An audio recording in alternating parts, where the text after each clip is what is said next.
Okay, I'm going to do problem number 8 and 9 with you just to make sure that you understand it. You may have a faster way to do this. I'm going to take my time and do it by small little steps.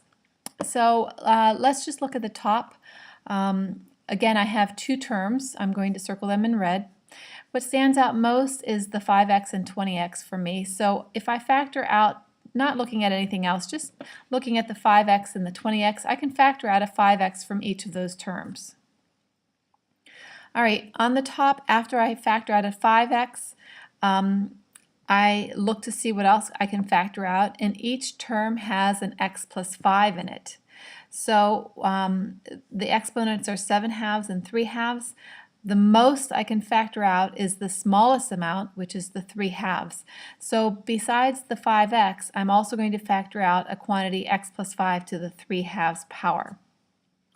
Now the first term had 7/2. If I factor out 3/2, remember properties of exponents, 7/2 minus 3/2 is 4/2. 4/2 is the same thing as 2. The second term, I factored everything out. Now let's take a look. I have x plus 5 to the quantity of 3/2 on the top and x plus 5 to the power of 1 on the bottom. If it's easier for you, go ahead and rewrite that as 2 over 2. That way you have the fractions, the 3/2 and the 2 over 2. You can simply subtract them. Remember, power of exponents, when you're dividing, you're going to be subtracting your exponents. So 3/2 minus 2/2 is 1/2. And here it is. It doesn't look that much prettier, but this is simplified as far as it can go. We factored out everything that we could. Okay, let's move on to number 9. Yikes, this one is a doozy. Again, I'm just going to look at the top for a minute. I'll look at the bottom after I'm done factoring the top. On the top, remember, I'm not going to circle anything. I have two terms.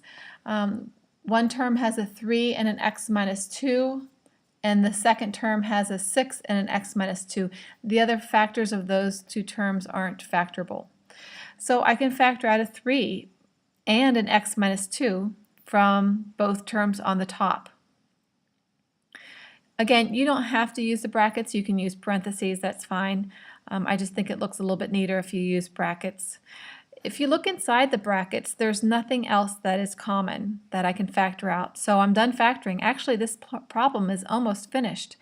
The x minus 2, top and bottom, can cancel. The 3 and the 9 can cancel. And I'm left with this pretty problem divided by 3. Remember, something divided by 3 is the same thing as multiplying it by 1/3. So if you want to, you can rewrite it as 1/3 times the brackets. Either answer would be fine. Okay, why don't you try these two problems on your own now?